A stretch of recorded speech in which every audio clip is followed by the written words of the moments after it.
It is 12:30, so I'd like to officially call the meeting of the March the 13th Winston-Salem Forsyth County Utilities Commission to order and welcome.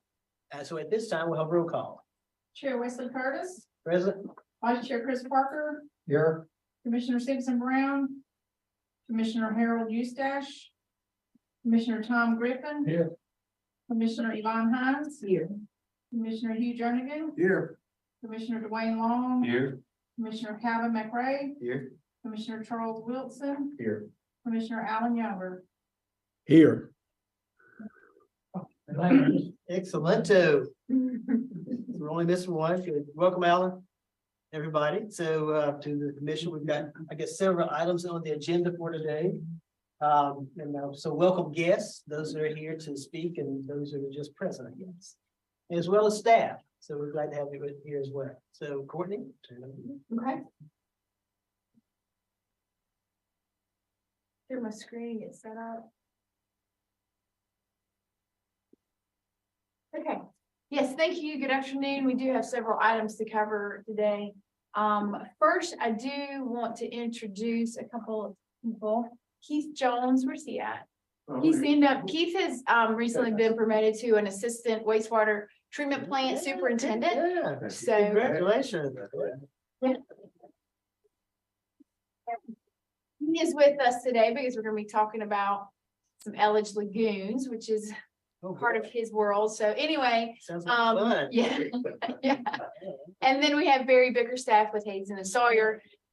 He's going to give us the presentation on that next. Just our normal updates. Couple of announcements. We're at 87 departmental vacancies, still very high. But we're doing what we can to address that. What was it last month? It was 88. Yeah. Okay. You know, it feels like every time we hire somebody, leaves or you know, so it's for every 2 people we hire, it seems like we leave somebody, but yes. That brings up a question. We got plant folks here.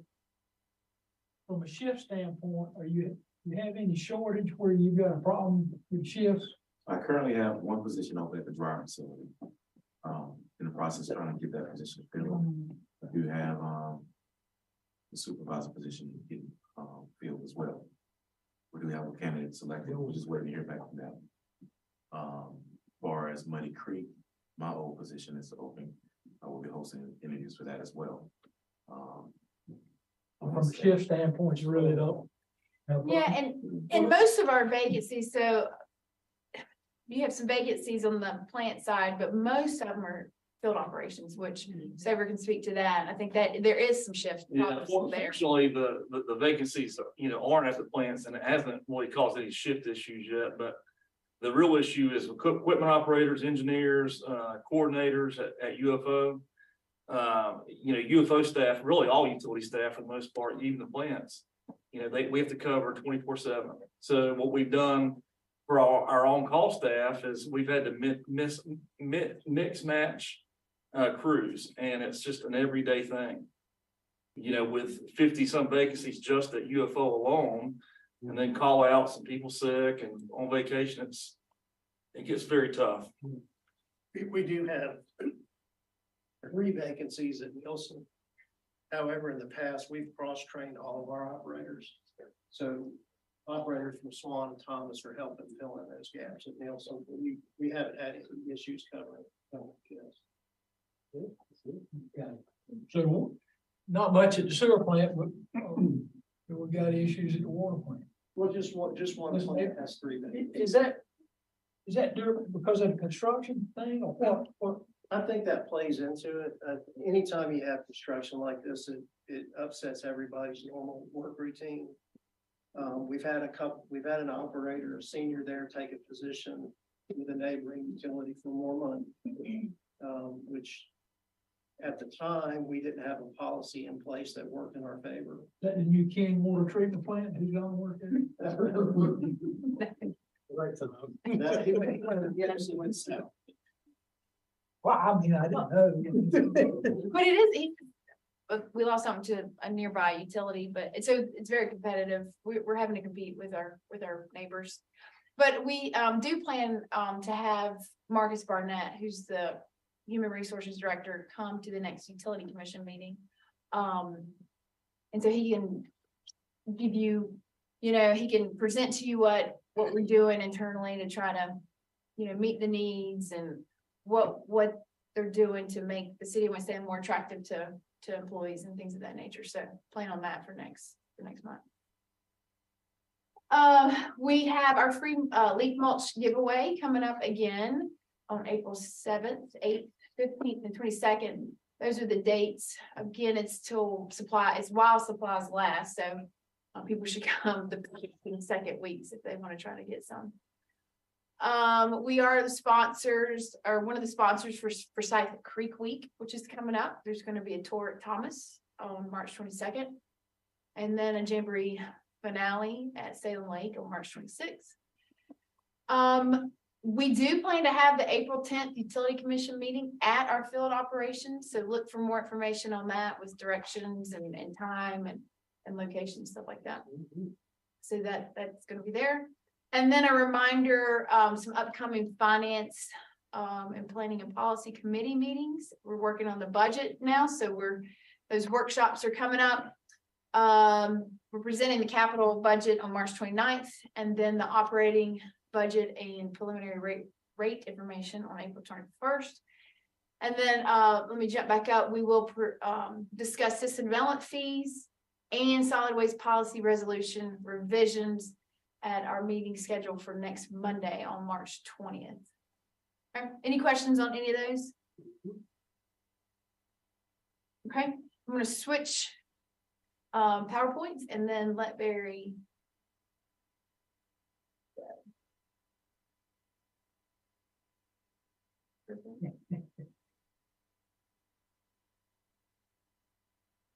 What you got to say, Alan? It looks better than the lagoons. That's right. Oh, yeah. I heard looks better, and I'm gonna just leave it at that. That works. Okay, let me see if I can get this out of your way. Stop here. Sorry, okay. So thanks a lot for having me today. We have been having some issues at Elledge with the lagoons. And we need to sort of prioritize that discussion and bring it up to the commission and put it in front of you guys so that you're aware of what we're dealing with and what we think we need to do. So our agenda today will be a brief history of the wastewater lagoon, how they came to be and where they are now, a leak that we discovered a couple of years ago, what we've done about that leak today. We're going to talk about some new management alternatives for centrate. The lagoons currently are used to store centrate, which is water that comes out of sludge that's been dewatered. Okay, and then we're going to talk about some summary comments in our next steps. So it'll be a brief presentation, and then we'll have some questions and answers. So if you can go ahead. So here's a little bit older photograph of the lagoons. There were 3 lagoons currently at the Elledge facility. Lagoons 1 and 2 were constructed in the late 50s. Okay. Lagoon 3 was constructed in the 60s. And as I'm sure you would imagine, and Tom Griffin probably remembers, the lagoons didn't have any regulatory oversight, right? So they weren't constructed with regard to preventing contamination of groundwater, worried about floodplains, all that kind of stuff. They were just built to hold digested sludge. And they were fairly large volumes, as you can see from the insert there. They were fairly large lagoons and provided the city with an excellent service for many years. So let's go ahead. From the original construction in the 50s and 60s until the late 90s, the lagoons were used to store the digested sludge or sludge that's been through the appropriate treatment process. It's stabilized, it's ready to be applied to land application, which in those days was kind of how sludge was handled. So it was held out there, and a lot of volumes of stored, and eventually it was pumped out and taken out to the land application sites.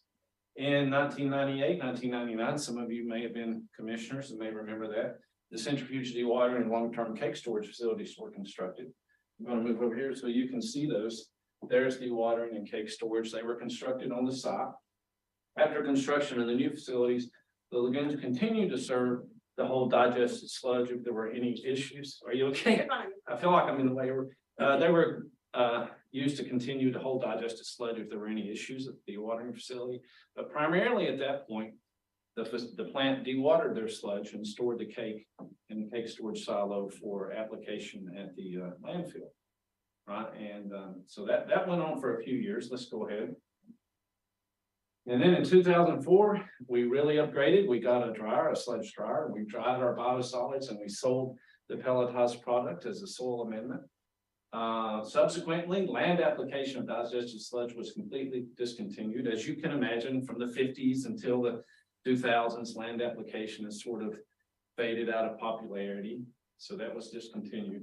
Centrate then was stored in the lagoons, was eventually returned to the plant at a control rate in order to avoid slugging the plant with ammonia. So just a second to explain a little bit about that at a very high level. As we remove the sludge from the wastewater or settle the solids out, there's a lot of the ammonia constituents that are present in the wastewater that we don't want to go out to the receiving stream.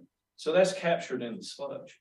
And then when we remove that, it stays in the sludge. And when we dewater the sludge, some of that side stream that's returned to the plant has a very high concentration of ammonia. Let me give you an example. Coming into the plant, Keith, what do you get? 20, 30 milligrams per liter? Correct. Going into the lagoons is 750 milligrams per liter. So that's how highly concentrated the ammonia is in the sludge content. So there was a lot of storage out there. It was returned very slowly, so we didn't slug the plant. The plant was able to treat the ammonia load from the side stream. So over the last 20 years, the plant staff has kept really, really good data. And we know that we reduced the ammonia content of the centrate by about 60% by just simply storing it in the lagoons. Good, but not great. And not really what we need to be to move towards the future. So let's go ahead. So a couple of years ago, in late 2020, early 2021, the leak was discovered in lagoon number 2. There were a couple of them actually. Plant staff took immediate action. There were 3 primary steps that they had to take. They had to promptly notify DEQ. I think we told them that day and they came out the next, filled out the appropriate paperwork. The plant staff contained the leak and they also drained the lagoon and removed it from service so that there was no longer a liquid level inside the lagoon that could permeate its way through the main. How did you discover the lake? We saw it. Running across the road. Well, no, we saw it coming out of the embankment. Or I didn't, but the plant staff did. There's a drainage ditch and it was migrating down the embankment into the ditch. We sampled the water in the ditch, which should have just been storm water. And guess what it had? Ammonia. Yeah. Where did you drain it to? How did you? Into the other lagoon. And the other lagoon had Enough capacity to hold. Yeah, they're very large lagoons. So it's been out of service ever since that. In addition to taking all those actions, which I'll say satisfied the state, the city employed Hazen and Sawyer to come out and start an investigation into the condition of the lagoons. So let's go to the next slide. So the lagoons are assets, right? They're just like a structure or a pump or a pipeline. They're an asset. And over time, as you know, assets will deteriorate. And that's what we found when we did our evaluation. We did a lot of borings. You can see the boring map over there. We picked out and borings B6U, B6D, and B5 were all strategically targeted to be in the area where the leaks were observed. But we did find, we found not the best construction, something that you would expect to be provided in the 50s and 60s. So we completed our evaluation. The associated technical memorandum concluded that significant improvements to the lagoons were required. Improvements, as you know, I'm sure everybody in this room. So when we've been grandfathered for a very long time, right? We're no longer grandfathered. I wish we could reverse our age like that, right, Tom? Right, but we can't. So we had to, when we bring the lagoons up to speed, we've got to meet new federal, state, and local regulations. Here's a couple or 3 of the primary things we've got to do. These lagoons need 2 feet of freeboard. That means the maximum water surface elevation in the lagoon at its very highest, we need an embankment 2 feet above that. So if we get big rains or storms, the lagoon can still hold it. If we need to pump one lagoon into the other, we have the volume to do it. So per the new regs, we need 2 feet of freeboard. We don't have that now. We also need water. What do we have? That's okay. Don't say it. It's not a lot. Okay. We don't have a lot. Very low. Okay. We have very low. When we're near capacity, we have probably less than a foot. And the other problem we have is the topsoil embankments are not all level. So it depends on where you're at in the lagoon, how much people. Yeah. So we need wider and more stable embankments. Instead of being near vertical, they need to be on like a on a slope, something we can maintain, something that's much more stable at its base. And of course, they'll need liners to prevent groundwater from migrating or from contamination from migrating down into the groundwater. What's the average age of those liners? 20 to 30 years.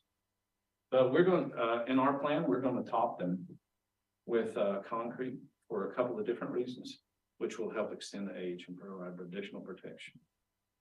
I have one quick question is, I saw the amount of capacity we had in the 3 lagoons. How much do we need compared to what we had?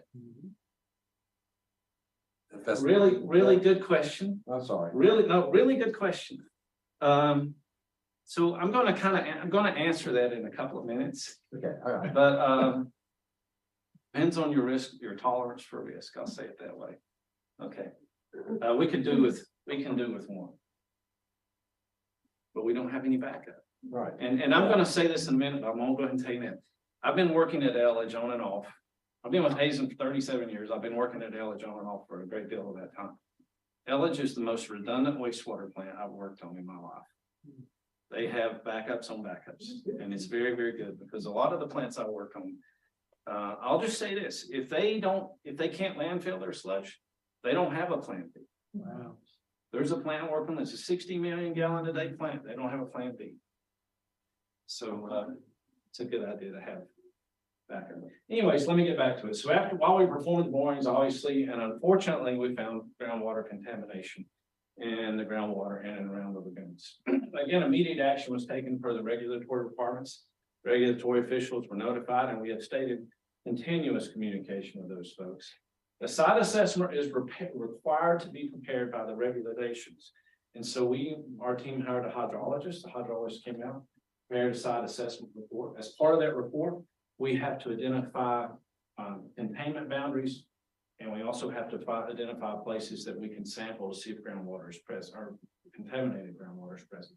So the red line you see there is the compliance boundary that we had to identify. It's basically defined as 500 feet from the source of the contamination or your property line. Thankfully, the commission and the city own a lot of land out there. So almost all of our compliance boundary, we were able to get to the 500-foot distance without crossing the property line. And in addition to that, then we installed the monitoring, we identified monitoring well sites, and we also identified surface water sampling sites. Because as you can see, Salem Creek and some of the tributaries are within the compliance boundary. So we have to sample the surface waters to see if the groundwater contamination is migrating into that. So we did all that work thus far. Monitoring has proved that we're okay. Yeah. Okay, meaning we haven't crossed the compliance boundary for groundwater. And surface water, while we may have, and I do have in here, there may be present, let me tell you a little bit about that. The state wants you to, at a low flow day, to sample this far from the bank. Okay, not out in the middle of the stream. It's near bank sampling at low flow. So they want to have the highest opportunity or the best opportunity to see if there's any groundwater migration into their stream. We also have to sample upstream of our site and downstream of our site. Mm-hmm. The other problem with surface water sampling is a deer can pass by, leave a package behind and affect your sample. So we sample groundwater for 30 days. We have an average sample 5 times over 30-day period, and we take the average for surface water. Okay, we did have a couple of high spots. One of them, uncharacteristically, was right here, where this tributary stream comes down and then goes through a pipeline, and then comes back out into and joins a second tributary stream. We had kind of a high hit there, very unusual place. And this lagoon number 3 has not been in service for some time. So we think that was an outside influence. We're sampling again to see. Here's the good news though. This plant samples as part of their regular MPDES permit, samples upstream and downstream all the time and has for many, many, many years. We haven't had like an ammonia exceedance in all that time. So while inside the compliance boundary, and I'll show you one of the ones, this place right here, I'm sorry, Mr. Point, up near well B1, the freeboard is less than a foot. The materials of construction in the embankment between the berm and the creek, Salem Creek, are mostly riprap and big chunks of concrete that's been grassed over. So we did have a hit at B1 that was higher than the background. Again, we don't know if that's contributed by outside factors or groundwater contamination, whatever. We do know that we're not transporting it off. So there's obviously some dilution, and we're just not having enough of an impact on the stream to create anything negative downstream. That's how we see it.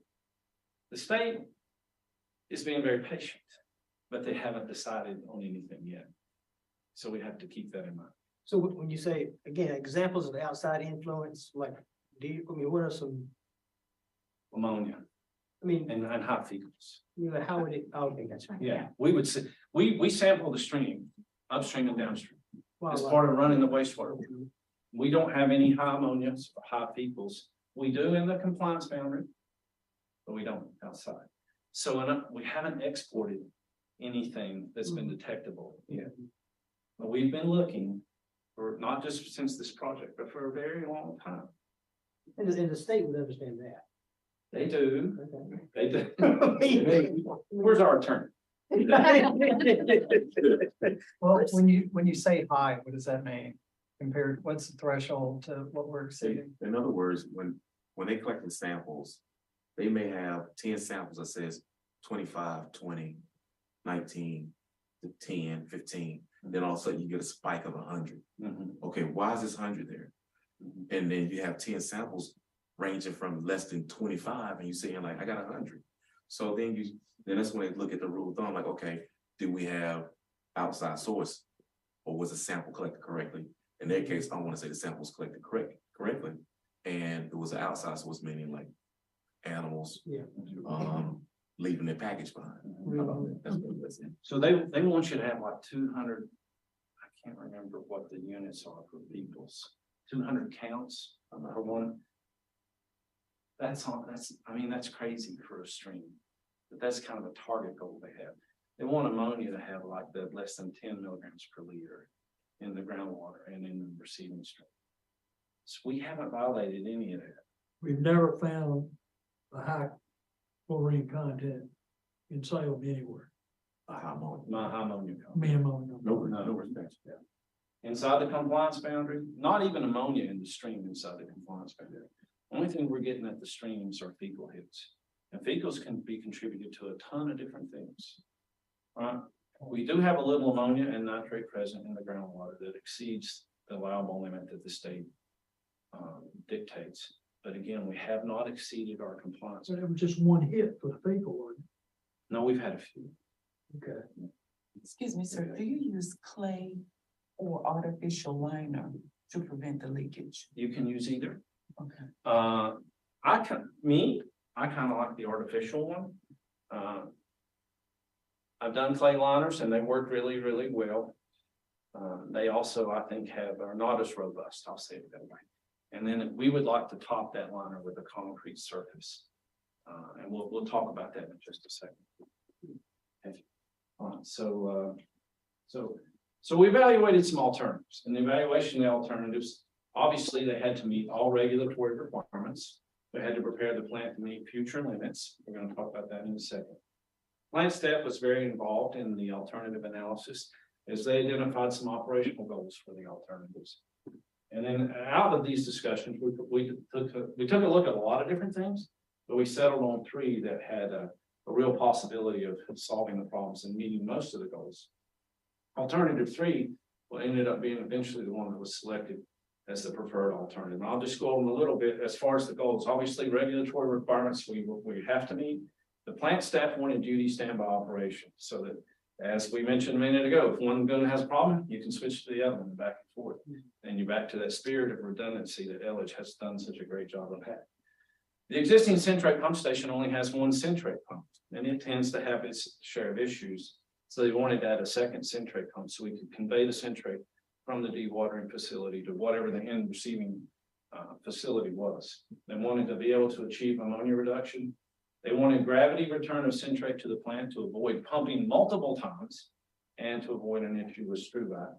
And they wanted solids management. So now let's talk about our concrete liner. It costs a lot of money to clean lagoons out. And we don't have the staff to clean lagoons out and run a treatment plant to do it with dewatering and all that kind of stuff. So how can we solve that problem? Well, we decided to line the lagoons with concrete on top of the liner and to provide the lagoons with a solids waste pump station. So the plant staff, once they move from if you're cleaning it out, it's in a standby mode, right? So while the other facility that you pick is in a duty mode, you can get out there and at your leisure and clean up the lagoon or whatever you have. You can use some hoses, some wash downs. We even built a ramp in there to bring in, if the lagoon was dried out or empty long enough, it could air dry. So we put a ramp in to bring some heavy equipment in so you could scoop it up and haul it off and take it to a landfill.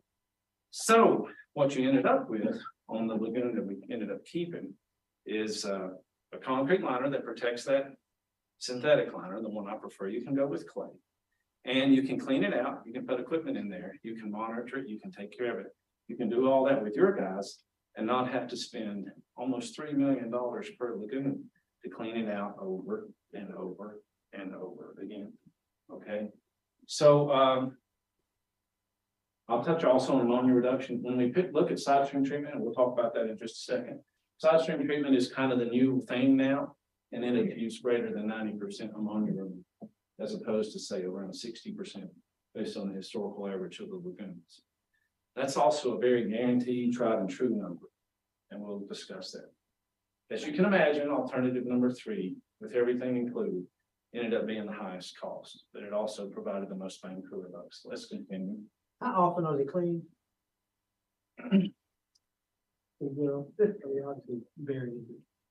Not very often because it's expensive. Right. I'll answer that by saying this, not as often as they probably should be, because it's just so much cost. You're talking about bringing heavy equipment in and out. Dewatering equipment. Well, what they have to do now is they have to pump it out. They have to get the sludge liquefied, so they have to add water mix, pump it out to some type of mobile dewatering device. Once it's dewatered, then it has to be hauled to the landfill. How thick is that concrete that you can bring heavy equipment in and out? I think we've got a 6-inch reinforced pad. So sitting on solidly compacted fill material that's got a line underneath the fill. So these days, once a year, twice a year, 5 times a year, once every 10 years? I would do it if I had the money and the time. And what it should be. Yeah. I know, I would probably clean them out every couple of years. Okay. No more than 5. The better, obviously the more frequently you clean it, the less labor intensive it is. Sure. When was the last time one was cleaned out? Probably over 10 years, I would think. Yeah. That's why I asked the question. I mean, say it loud, so they all hear it. That's why I asked the question. It's been over a decade for sure. Right. You were still working there. And then that material would get brought to one of Jan's places? Correct. Once it's dewatered. And I know Barry's gonna cover this in a minute, but I believe out of that 38.6, roughly 8 or 9 million, just cleaning it. Yeah. Cleaning lagoons out. $8 million. But that's for all 3. And you have to do that with any alternative we have. Let's talk about, is aeration do anything for reducing the concentrate in the lagoon? It does. Yeah. So we'll talk about side stream treatment because that's Is that what side stream is? So what side stream treatment really does is a little bit different type of biology from what was around, say, in the days when you and I were young. Right. So the side stream treatment. So side stream treatment, basically, when we have aeration to reduce wastewater constituents from ammonia to nitrite to nitrate, And that's where you are in what's called the nitrogen triangle. And I know Bill's, don't get too technical. Yeah. Okay, so we have to have aeration to do that. And then later on, not too much later, you're going to get permit limits that are going to require you to remove total nitrogen. So once you break down ammonia into nitrites and nitrates, you have now a lot of nitrogen. So you have to complete the nitrogen triangle by doing the denitrification process, which breaks down the nitrites and the nitrates into nitrogen gas. You do that without air or in an anaerobic condition. Okay. So over the past 10 years or so, they've come up with this technology called deammonification, which it's called the nitrate shunt. We can shunt we can go from ammonia to nitrite and from there to nitrogen gas. Right, and we can do that in an aeration system. I hope I'm not being too. No, I was just saying, you might want to stand to the side because the camera's right behind you. Oh, yeah. That's all. I was. So there is this new biology out there now. It's proprietary. It belongs to certain companies. They have deammonification biology or bacteria, and they can shunt out a good portion of the nitrate triangle and just go from ammonia to nitrite, basically to nitrogen gas. It's a lot more complex than that, but that's very simple. You still aerate and then, but you skip. Very little aeration, very little chemical. So if we took that 780 or 50 milligrams per liter and sent it back to the plant, you'd have to use a lot of blower horsepower to get it out of there. So it's biology that you have in your basins now, which is ammonia oxidizing bacteria. Right? If we do a side stream treatment reactor and we buy the biology, we put it in there and we give it the right environment, we can do that with a significantly less amount of chemicals and energy. And we can achieve greater than 90% ammonia reduction. We can also start the process of reducing total nitrogen because we're taking the ammonia and we're converting it all the way down to nitrogen. Start the process. How much of it gets started? The total nitrogen reduction is usually in the range of 65 to 75% of the total nitrogen removal. The ammonia reduction is greater than 90% of what's in the side stream. But what we're really saying is we're not going to slug the plant with that big load, right? So you save money because you don't have to use all that aeration equipment that's in the basins to do what you can treat the side stream as a side stream, and you save all that money and you save that footprint. So how big of a tank do we need? Well, they dewater 5 days a week, right? Roughly. Okay. Probably more. And you send out about 200 or 350 gallons per day of centrate, and you return about 250. Right. Yes. So if we built our side stream reactor, we would locate it right behind that cake storage silo. It would consist of an EQ tank to hold the centrate until we could get it dewatered. And we pump from the EQ tank to the reactor. The reactor is where the side stream treatment occurs. So we size the EQ tank to be 0.6 million gallons. And remember, the lagoons were like 11. So we sized it to be 0.6 million gallons. That would allow you to fill it at a rate of 350,000 gallons per day, return 250,000 gallons per day, just like you're currently doing. So it's not a big change to the plant. But the ammonia would be much, I think you're returning now around a little over 200 milligrams per liter. The return would be less than 100 probably. And the side stream reactor is 250,000. So between the two of those guys, they're less than 1 million gallons in storage size. So how long has this technology been around? Probably 10, 12 years, maybe 15 years. So other utilities in Yes, North Carolina? we get Durham is one of the plants that does it very successfully at the North and South Durham plant. How long have they been doing it? 5 to 6 years, or maybe a little longer. But a lot of places have been doing it for And that's what they're converting over to. a lot of people are doing the side stream treatment. What happens when the two bugs get together? They probably don't like each other, do they? These guys won't last outside. This guy won't last outside this reactor. We try to keep them in So there. he can't get over to the basin. No, we put filter He's screens gonna up. die before he gets over there. He'll never make it. Okay. They'll get chomped up by the other. So these are the Carolina bugs and the state bugs. There you go. How to get either. The two folks did eat. You didn't tell me to say that. Everyone should leak that. Okay, so we have a side stream reactor and an EQ tank that's less than 1 million gallons of storage. That's where the treatment occurs. It's a continuous process, so we have to have enough in the EQ tank to keep the reactor flowing under the loop. So we sized it to meet what you're doing today. You can easily just double that thing, mirror another one, put another one right beside of it, if you choose to. We kind of like the idea of trying to save one of the lagoons, though, in our discussion with the plant staff. So what we ended up, alternative 3 was, and this is the typo, I thought we got that fixed, but that should be refurbished number 2. So alternative number 3 was build this new centric treatment facility. We build that first, right? While all your lagoons are in service, that begins our centric management plan. The biology isn't the fastest to take hold and get started. So you need about 18 months to build it and get it going and make it work. Okay, so during that whole time, our lagoons are our backups. Once that's in service, we would like to rebuild lagoon number 2 with all the features that we talked about. A concrete lined surface with the liner underneath, a slope floor that would allow us to wash or drain sludge off and send it back into the plant when we clean it out. A ramp to bring heavy equipment in there if we need to.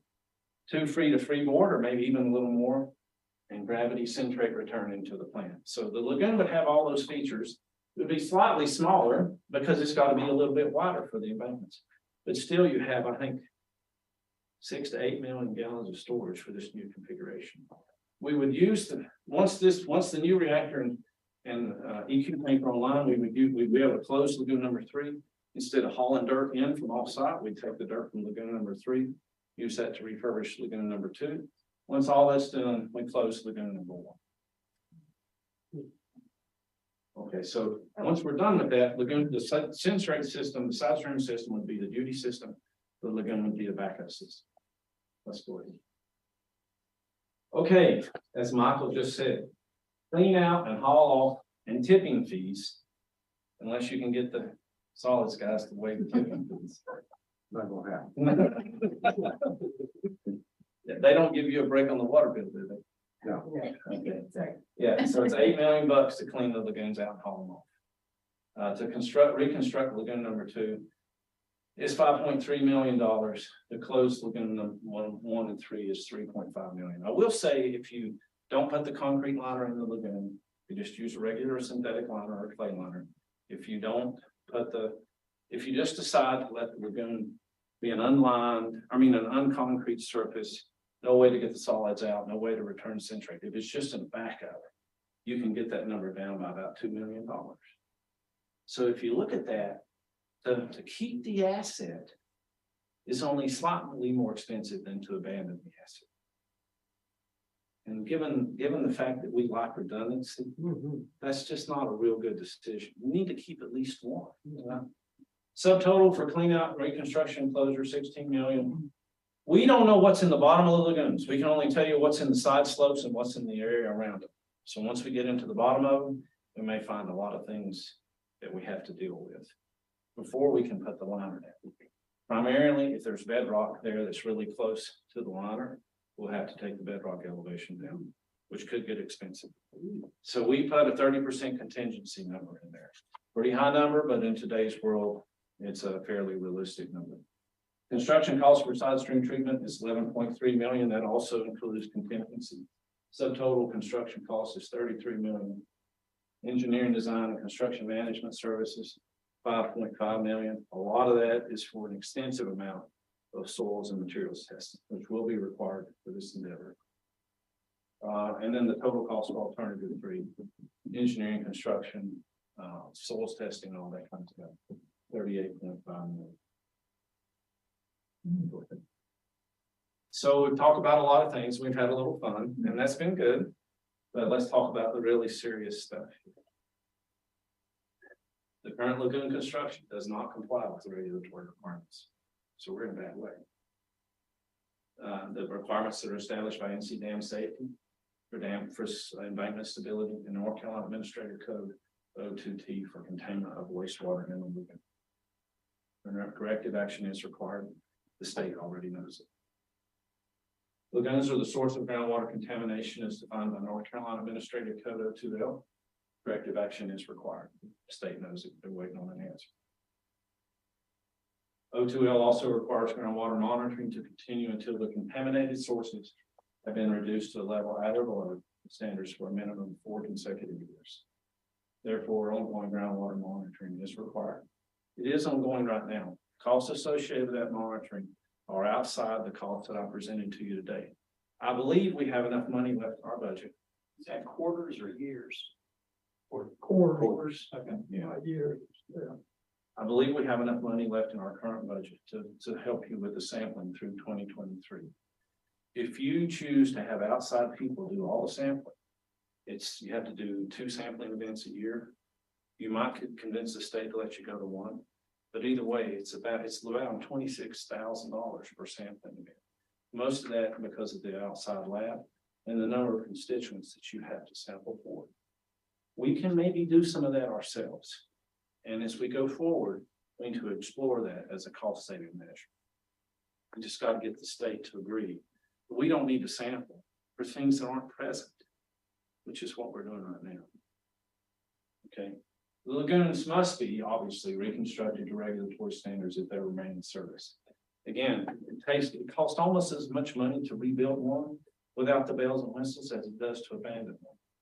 Assets are hard to come by. They need to be managed and maintained if possible. Let's go ahead. I did have a question. Yeah. What tripped us into meeting the O2T standards? Because I Because thought you did, because I didn't think that came into effect if we made a modification. It will. When you make the modification, it will come into effect. Okay, so you're not saying we're currently in violation of that then? Because I thought that's what that said. We are in violation because we're receiving groundwater. We're leaking into the groundwater, which violates O2T and O2L. I knew it did O2L. L2L, but I didn't know it did the other. O2T requires a liner to prevent groundwater. I'll tell you what, I've got it here in the bullpen. I've got it in the bullpen. We'll look it up. Okay, hang on just 1 second. We got to do an upgrade eventually, right? We've got to do an upgrade eventually. Even if we didn't have a lagoon problem, we've got tighter permit limits. So we've got to set the table for that. Side stream treatment of centrate is the best choice for now because you can do it very effectively and in a small footprint. And you can build it and construct it and get it going while your lagoons are currently in service. And it's also the best choice for the future. It's today's proven technology of choice to reduce the ammonia and total nitrogen in the side streams. It reduces the usage of energy and chemicals and also removes total nitrogen, as I said. Closing the lagoons is expensive and results in the loss of assets from redundancy.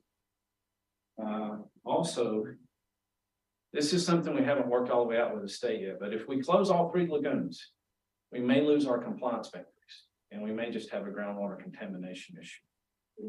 Now, the state hasn't ruled one way or the other about that, but we oppose the question. So if we keep at least 1 lagoon, the boundaries will shrink some, but we still have boundaries. Okay, that's kind of an up in the air topic right now. Let's go on.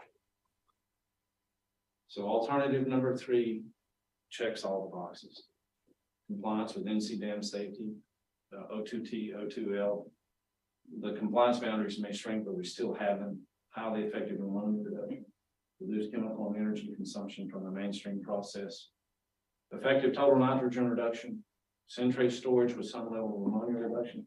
Oh, and by the way, we can still send digested sludge to lagoon number 2. If we have a total failure of the dewatering system, we have a backup for that. And we're ready for the future. Okay. Is that right? Next steps. Our next steps, and this, I promise this is the end of this. We've got to continue our monitoring of groundwater and surface water for regulatory requirements. We've got to keep ongoing communication with DEQ. A corrective action plan for elimination of groundwater contamination. That plan, the first steps of that plan are contained in the PER, which we finalized and sent to the city. Then we still need to select and implement the alternative for centrate management, which is also explored and recommendations made in the PER. So if you want to go ahead to the bullpen, and then I promise, I know it's. Which one is it?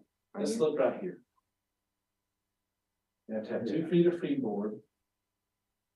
Wastewater, including treated waste, shall not be placed directly into or in contact with GA classified groundwaters. And you have to have a natural liner of 1 foot in thickness. And you have to be 4 feet above the bedrock surface. No, I don't believe they're 4 feet above the bedrock surface. Based on some rock outcroppings I've seen out there. Is that for any new, I was thinking that was for new, not for not for existing. existing, that's what I was. Until you. Okay, so if we modify it, we've got to do this. Yeah, all right. Yeah. No doubt. Yeah. Which I guess we're at a point where we're gonna have to modify because we have the leaks. I knew that's. Yeah, I mean, I think that's where we're at. Yeah. I don't think we can be a grandfather any longer. No, I'm just saying. Yeah. So I just think we're there. Don't want Yeah. to confuse.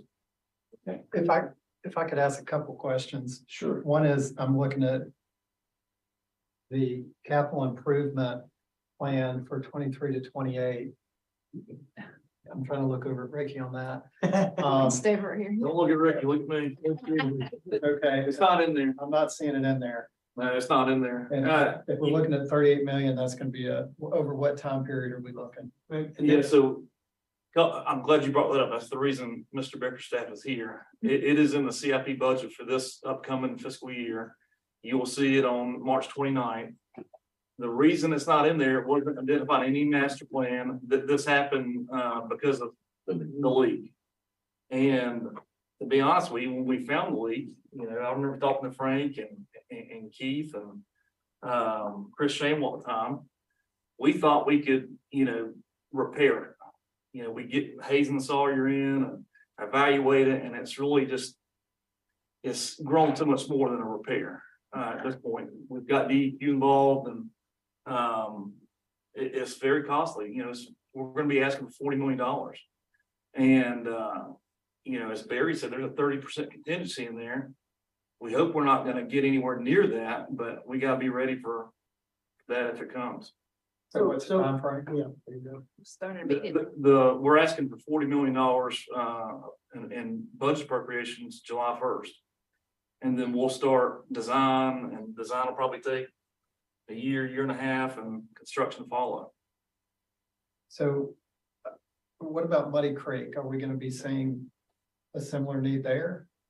No. Muddy Creek lagoons was addressed with the last project. But we don't have the side stream technology there. We do not. We receive centrate from this location at Muddy Creek. What they do is they know how much sludge they receive from Muddy Creek, and they know how much sludge they have from LH. So the side stream. And there's a total volume of sludge that's received. And whatever percentage came from Muddy Creek as sludge is returned to Muddy Creek as centrate. Yes. So if it's a 50-50 split, 50% goes back to Muddy. And it goes to my lagoons. My lagoons are in good shape. We cleaned them out with the NWH project. They were cleaned out with the McSips project. There's also a topography difference at Muddy Creek too. They're on top of the hill, so they're nowhere close to a stream or anything like that. Versus Elledge is kind of sandwiched between a Salem Creek and a unnamed tributary. So I guess it gets back to kind of Chris's question. So long-term for all of these, I'm just thinking long-term planning. Would we need to address those at some point, or is the goal they would be there forever? So our thought on that was that you would mirror, when the time comes to do Muddy Creek, you would mirror the centrate reactor at Elledge. Just build another one right beside of it. One of the reactors would handle Elledge, one would handle Muddy Creek. You still have the lagoons at Elledge, and you still have the lagoons at Muddy to handle the issues. But $40 million is a lot to lay out right now. And the problem is at Elledge. So we got to address that first. Yeah, And I was gonna say the reactor, we wouldn't probably need to put in a reactor in at Muddy until we get any limits, nitrogen limits. Is that what we think? One thing I was. We have not received the wastewater side of in permit, the new one. We don't know if they're gonna put in their biological. The nutrient. Yeah. We don't know if they're gonna put that on us. We don't know what to expect from it or anything. And the new thing, the new topic now that me and Bill, myself, been carrying on is PFAS. We don't know what's that going to. If they do that, 38 million will be it'd be a drop in the bucket. Yeah, I mean, you can mirror the side stream reactor in today's dollars, you can mirror that reactor and handle Muddy Creek for another 11 million. We But I spent, wouldn't do that. Well, We don't need to do it yet, I guess. I just don't think it's on the table right now. I'm sorry, Tom. Go ahead. I'm sorry, we spent a lot of money being able to push sewer from Muddy up to Elledge.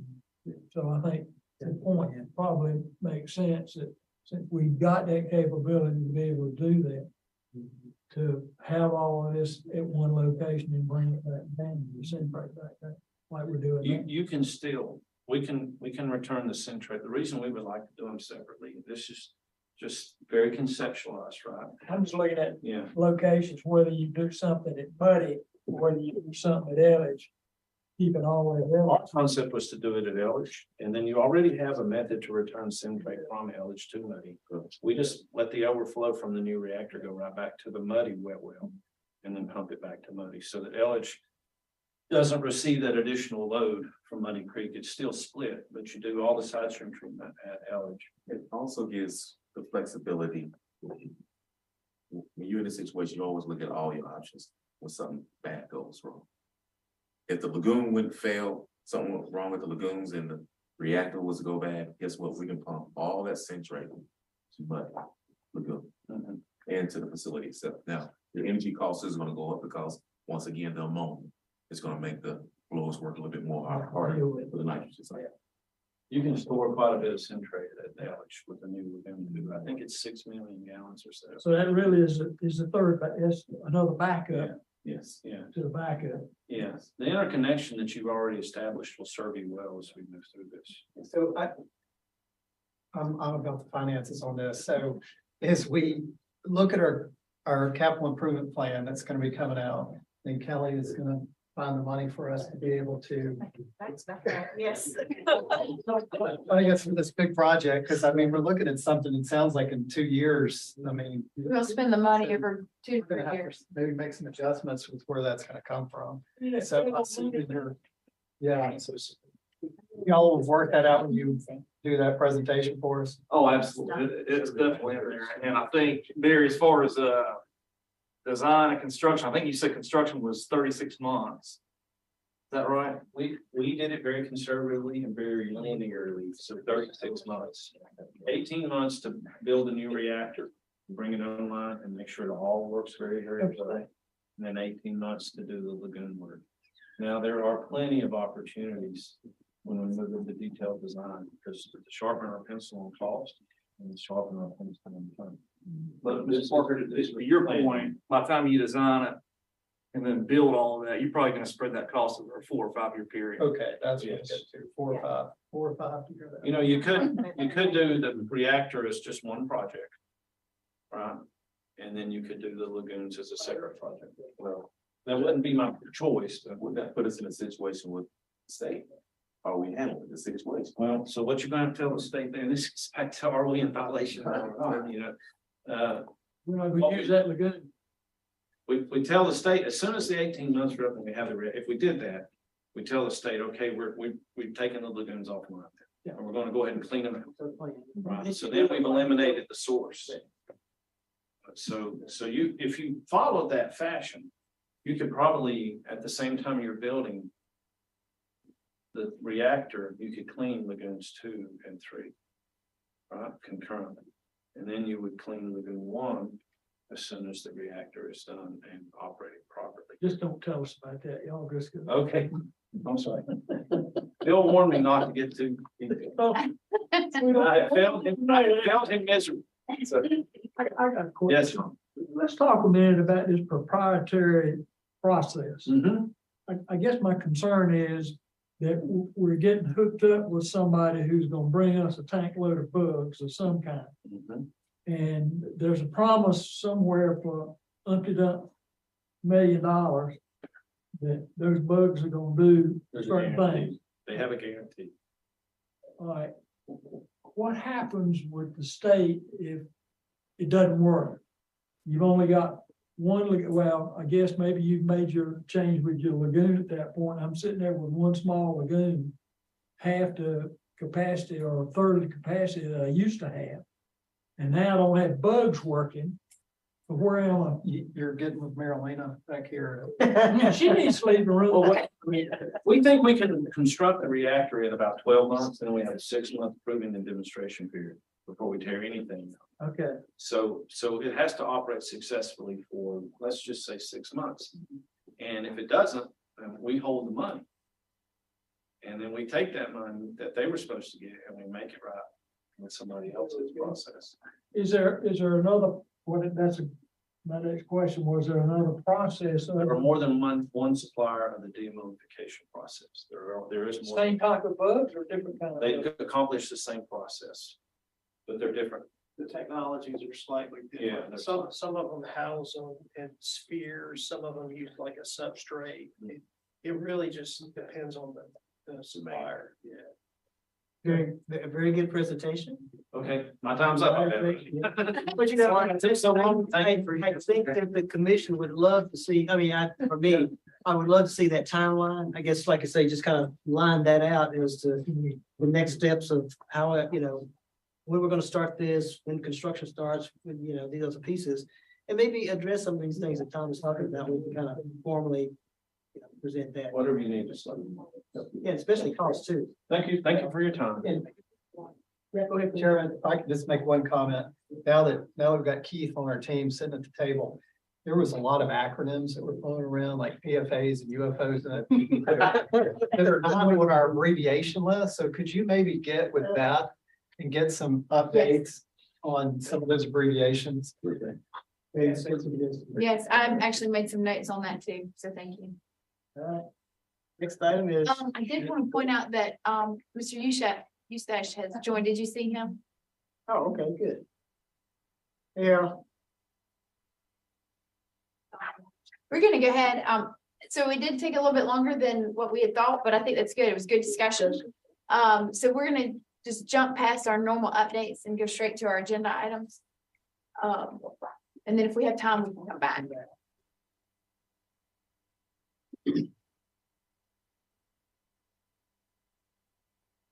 Okay.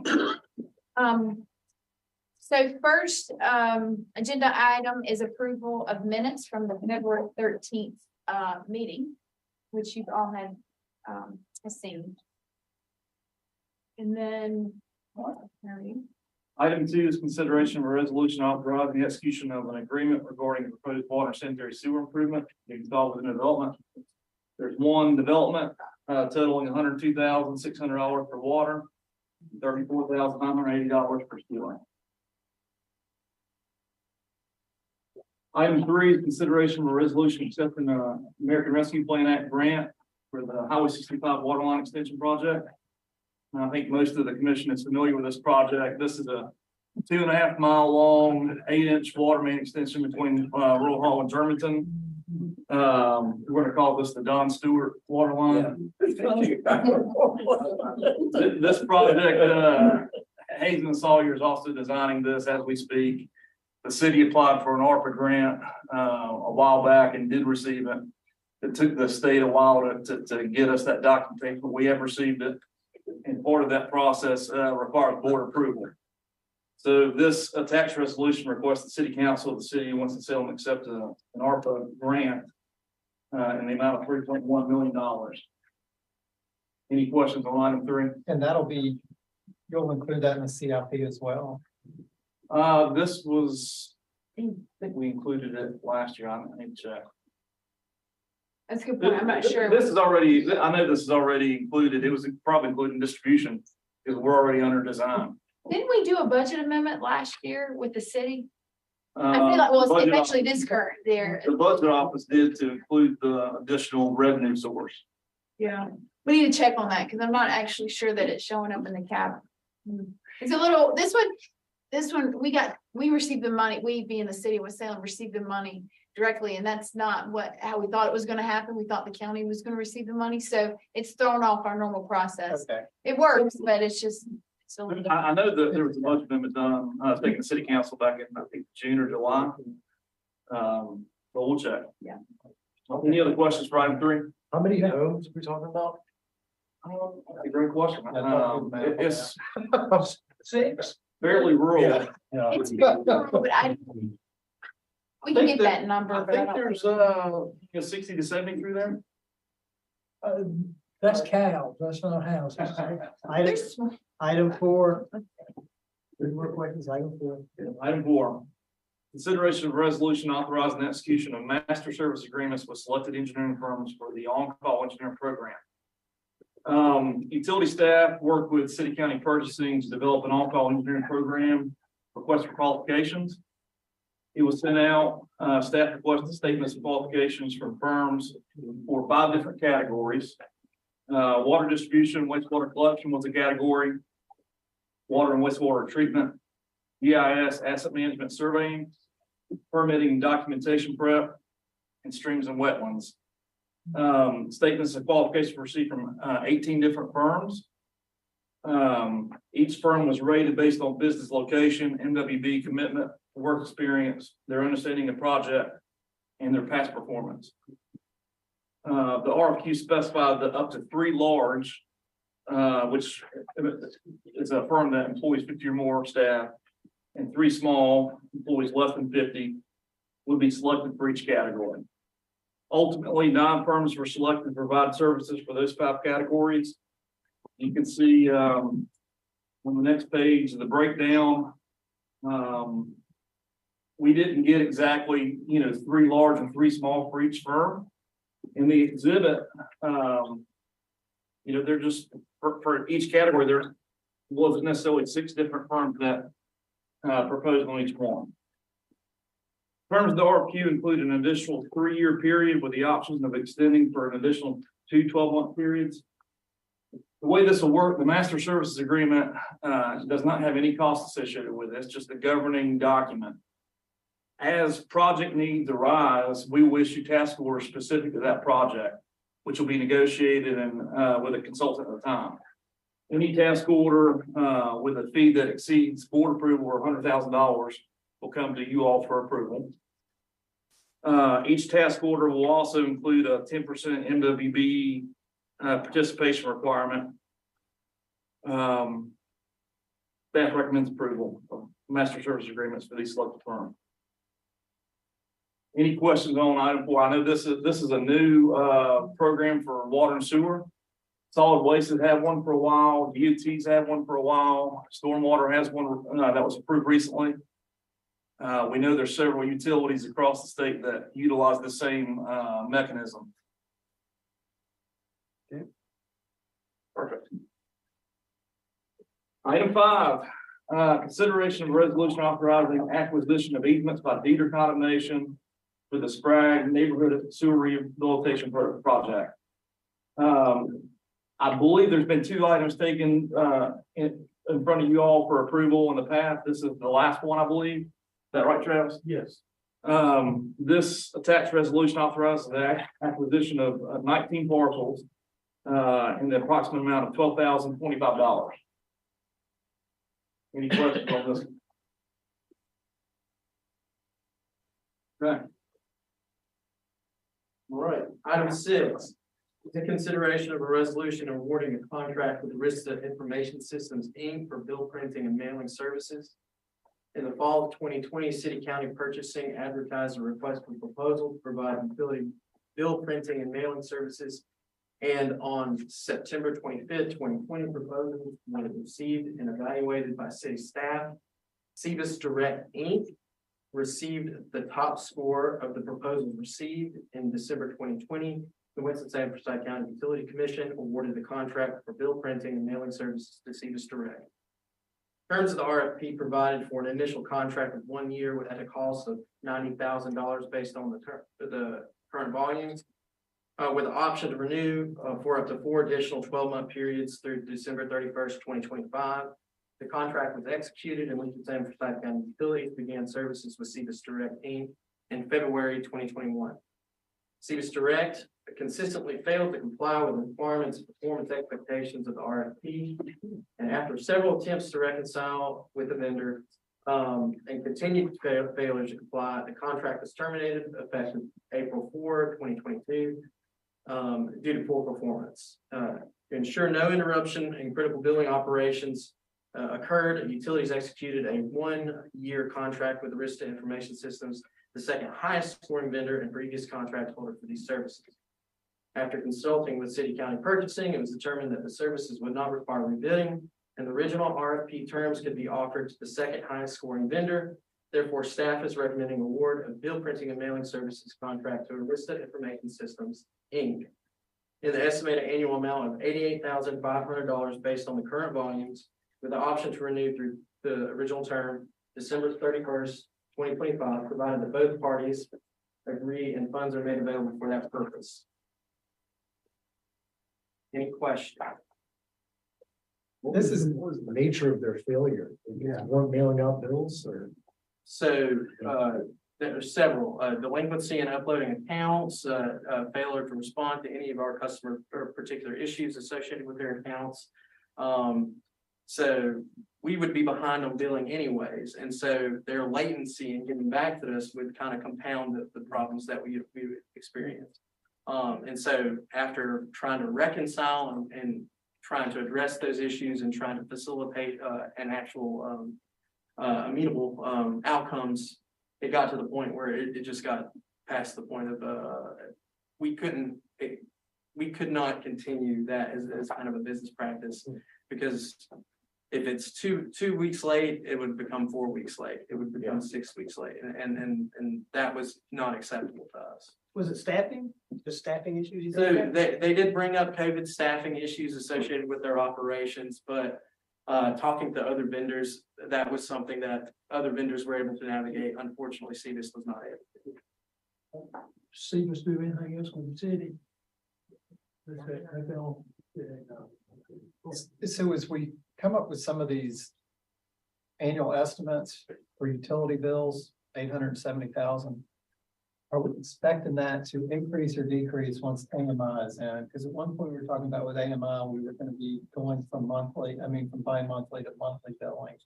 With AMI, could we potentially send bills out electronically versus paper? Yes to both of those questions. So yeah, we will be sending out more bills because we will go monthly, but to your point, we will try to be making an effort to do more electronically. So what time frame in your, because this, like, I don't know, it was 2025, but when do you think we'll? So I don't know if you want to answer that time frame on AMI. I know you were going to give a more thorough presentation. Maybe at the next meeting. Yeah, so we're planning on taking the full deployment award for AMI next month. We're going to give a little bit more information and we can answer that. Okay. We do have 2 slides, 2 or 3 today, but we were going to do a more thorough one. Right. Next month. Yeah. Because I can imagine if I got a bill that was mailed to me late, and by the time I got it, I was already paying late. Yeah. I might be calling somebody. Right. Yeah, Right. We were getting that. You think it would? Well, actually, my wife would probably call me. Along those lines, I had a customer show up at my office with their utility bill. That was $180. And she was called here, was told that it was probably a leak. Called the plumber. Plumber fee was $250+ no leak. Called back to utilities and they finally researched the issue, and the customer was told that they made an error in reading. Okay, well, let me figure out what the address is for that one, so I can look into that. Just that 106 area, zip code. Okay. Maybe I can, yeah, I'll get with you, figure out so I can look into it. It's becoming hazardous to my health. Yeah. Maybe you're on the heels. Exactly right. All right. Any other questions on that item? Okay. Our last item is item 7, and this is a resolution authorizing the execution of the Clemens Sewer Main Interlocal Agreement between the Village of Clemens and Winston-Salem County Utility Commission. So Clemens has requested that our department design and construct a sewer extension to serve the village property located on Harper Road. I have a map right here to show you. It's near the Harper Road lift station. This, the project will include installation of a 20-inch sewer main from the Harper Road lift station. And then up Harper Road to the village's property. The estimated cost for this project is $320,000. Well, let me keep going first. So the terms of the agreement will be as following. The utilities department will manage the design, permitting, property acquisition, construction administration for the project, and any associated gravity sewers will become the property of the city of Winston-Salem. Clemens will pay the cost to construct an 8-inch sewer main, which is estimated at $250,000. Winston-Salem South County Utilities will pay the difference between the cost to construct an 8-inch sewer main and the cost to construct a 20-inch sewer main per the commission's oversized main policy, and that estimated cost is $50,000. And then there's the Clemens will pay the design and construction administration fees that are estimated at $20,000. So the reason we're doing a 20-inch stub out of the lift station is to serve the Blanket Bottom east service area. So we want to go ahead and stub that 20-inch line out while we're doing that work. So 20 sounds pretty cheap, is it? Was it 20-inch? I mean 20. You think it's pretty small, maybe? Yeah, So we have looked at that. Our consultant recommended that would be what was needed to serve that base. $20,000 for. Oh, you're talking about the 20,000 feet. Okay, sorry. Usually. Well, we are doing it in-house. So it's a fairly simple, I mean, as you can see, it's a fairly simple project, but. That's good. Yeah. All right. That's a good point. Okay. You wanna, I'll unshare the screen and we can. Sure. So are there any questions regarding any of the items that we just discussed? I'd like to again go through this process of approval through a consent agenda. So I guess if that being said, is there a motion? Move approval for items 1 through 7. Second. We've got a motion and second for approval of items 1 through 7. Yes, roll call. Commissioner Brown, Commissioner Eustache, Yes. Commissioner Griffin, Yes. Commissioner Hines, Yes. Commissioner Jernigan, Yes. Commissioner Long, Yes. Commissioner McRae, Yes. Commissioner Parker, Agreed. Commissioner Wilson, Yes. Commissioner Younger. Yes. Good, that's majority approved, so that it is approved. At that point, I guess we want to go back and pick up one of the items. We got a few minutes left. Yep, we'll do our capital project updates since we hadn't done that in a while. Are there any other items on the agenda that commission members would rather start with or move forward with or before we go? All right, we'll do I that. can't believe it.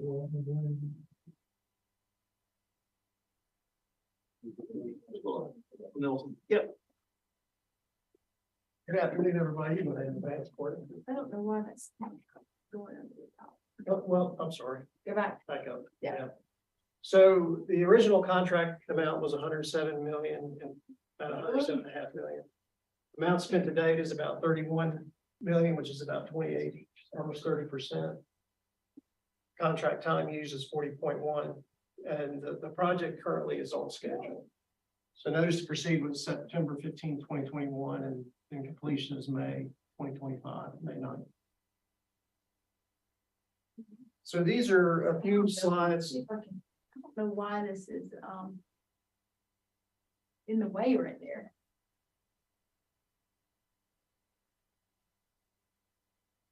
Anyway, you might want to just say what it is up at the top since just a minute ago was, Drag it to the top. It should be. well, there's nowhere to. Yeah, before my icon.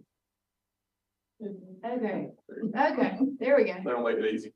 You know. There, and now it goes away, of course. So the picture on the left is the clarifier, picture on the right is the EQ basin. The clarifier treats backwash and basin flow down wastes.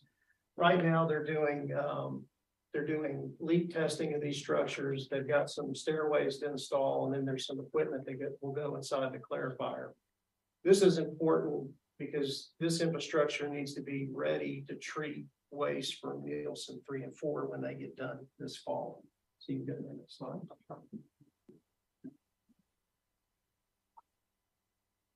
From left to right, left is the filter gallery in the basement. A lot of that piping, valve actuators, et cetera, are being replaced. The next picture is in the hallway in Nielsen 3 or 4. The floor's been demoed. Basically, all the old panels have been taken out. A lot of the ceiling's been removed. Then on the third from the left, that is the walkway. If you guys remember when we had our meeting out there, the greenhouse walkway that you had to burst into flames walking across in the summertime. So that whole thing has been taken off. It's gonna have a parapet over it. And side, side, it'll be basically rebuilt to match the new front of the building. The one on the far right is in the set basin. Those conical structures in the very top that are green are the old basin blowdown cones. Those are going to be filled in with concrete.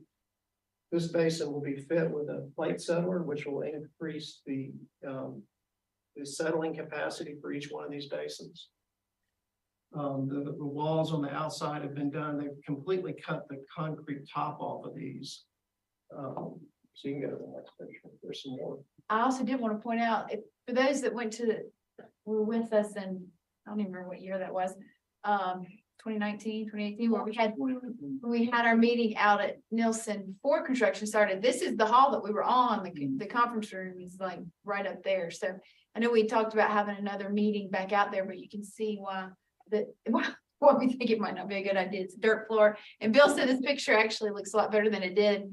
He said there was stuff hanging from the ceiling and stuff. Yeah, they've cleaned it up a lot. Yeah. So on the left, this is one of the common flumes in the basin. The middle picture is another picture of an actual basin that the plate settlers will be dropped down into. That's a new wall along the backside that's been formed. And then on the right is new concrete forms covering some of the basin on the front end of the basin, actually where water goes into those basins. You can go ahead to the next slide. So the picture on the left is the switchgear building. They're installing a precast concrete building there to house the switchgear, the new switchgear. Then they're also going to do some waterproofing of that structure. The generator next to that is an emergency generator that is, we have to isolate the chemical building to install the electrical equipment and stuff that we need in there to power all the new pumps. So we've basically decoupled it from the rest of the plant. So we have to have an emergency generator to run all that while this work at the switchgear is going on. Next one is the hypo room, some form work for bulk tanks, and then the one on the right is the zinc orthophosphate bulk tanks that have been installed. That's it. Any questions on Nielsen? Phosphate is that a copper thing? No, it's fiberglass.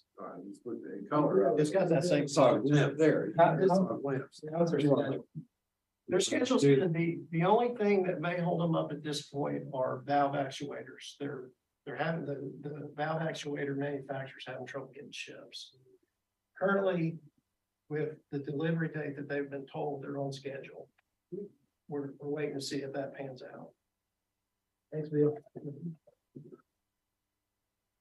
AMI, we've installed over 22,000 meters so far. That's alpha, beta, and partial gamma. Gamma is expected to be complete November this year, at which point full deployment installations will start up. I mentioned earlier, we're planning on bringing the full deployment award to you all next month in April. That way we can start ordering meters. There's a large lead time on meters right now. So out of 135,000 connections, we've installed roughly 22,000. The other, how have those performed? Have you had to replace some? they performed great so far. I don't know of any that we've had to replace. Have you had good reads? All of the signal systems have been working. Yes. Except for Miss Hines' friend. Well, except for that.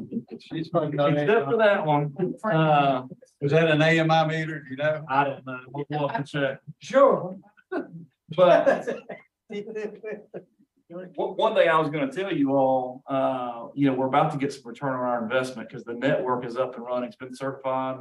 Probably the next month or two, we're gonna transition from the meters that are in the ground from drive-by readings to they're gonna be transmitting signal.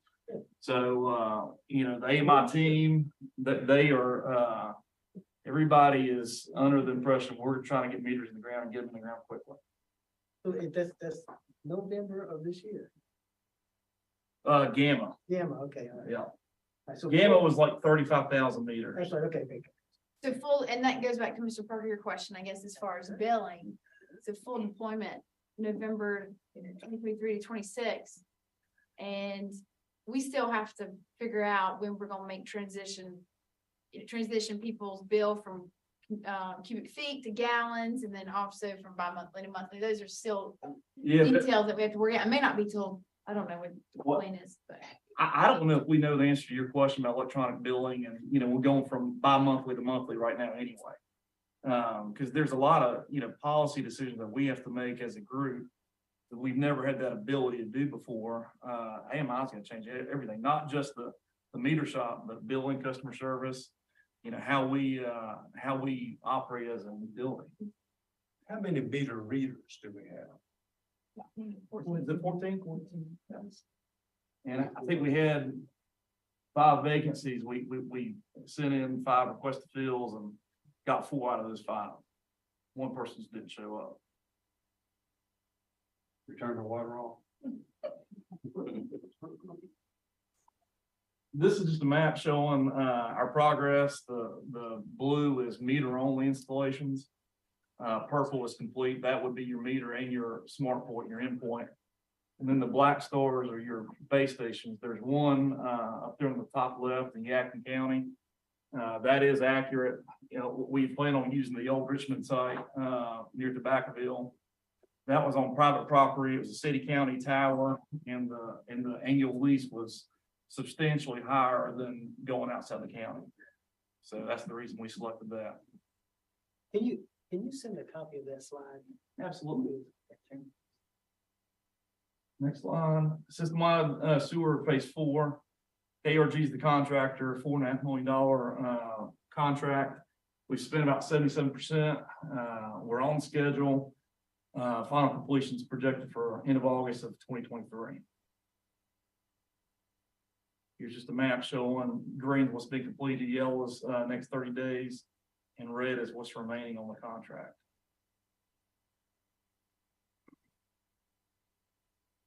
Burnsville SSES Package B, contract amount 5.3. We were severely underrunning right now.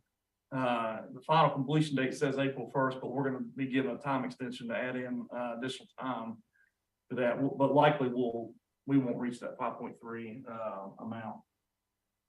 Why? Because we're being efficient with our funds. We're, going through and only we're trying to meet a certain service level. So unless we think there's a threat or an imminent danger of an SSO or a serious defect, we're not touching that pipe. So some of the ones you thought you were gonna do, you're backing out of. Exactly. And so we've got time looking and picking and choosing, so it's just going out. Yeah, that's part of it. And, some of it, we've been more efficient with the technology too. Maybe instead of pipe bursting from manhole to manhole, we went in and done a pipe patch or a point repair. And, the more we do this CSIP program and the more effective we get with our rehab processes, the more money we've been saving. And here's a map showing, you can barely see the black bolded line as the boundary. And then the same legend, green is completed, yellow is in progress, and then red is what's left. Muddy Creek Minor plant improvements. This is a fairly new project. We haven't been invoiced for any work yet. Keith can answer any specific questions about the plant. This is his baby. He's been wanting to get the elevator up and running. We issued notice to proceed back in January. We think this thing will be completed middle of October. Gilbert Engineering is the contractor. They've mobilized, they've started site work, and I think they've done some grading in a drainage ditch. And their electrical subcontractor is mobilized and plans to start this month. Is the majority of this work, or a portion of this work, is what was left over from the Muddy Creek, the MWH project, just as a reminder? Yeah, a portion. I wouldn't say the majority, but a Just a portion. portion of it. Yeah. How much do we have remaining? Remaining with what? Like those leftover things, like the elevators left over from the Headworks project, MWH project. The elevator, I can't, the what? Yeah, so the flooding, took out the life safety system, fire alarm, all that type of thing. And before we went and spent money, put it back in the same place and have the same thing happen, we decided to elevate those devices to a level above a flood to kind of prevent it from happening again. So we've got to get that in place before we can get the elevator started up. You can't get a CO on the elevator until the life safety systems are in place. How long has that elevator been out? The elevator has we've never got it started because it was new to the project. I know, we'll get it ready for you next time. You're gonna do the test drive on that thing. I'm gonna reach in and push that button and pray for Tom. One time. He said he drive. That's right. Just to clarify, so with what's left from the MWH project, you said this is not everything? This is everything. This is everything. Oh, yeah, but that's a piece of this project. That's why it's minor improvements. There's just a couple of different pieces that we put together into one project. Yeah. Something else I don't want to hear anymore about. I believe that was it. Any questions on CIP? We'll be presenting the capital improvement budget for next year, March 29th. I think Courtney mentioned that earlier. All right, very good. Thanks, Mike, for that report. Are there, at this point, I guess, there anything else that needs to come before the commission for the good of the order? We can talk about and discuss. If not, I'll entertain a motion for dismissal. So moved. Been moved. Second. Second. All right, Commissioner Wilson. All right, very good. I guess a vote. Commissioner Brown, Commissioner Eustache, Commissioner Griffin, Yes. Commissioner Hines. Yes. Commissioner Jernigan, Yes. Commissioner Long, Yes. Commissioner McRae, Yes. Commissioner Parker, Yes. Commissioner Wilson, Yes. Commissioner Younger. Yes. That is unanimous. We are dismissed. Thank you all for the mention. Thank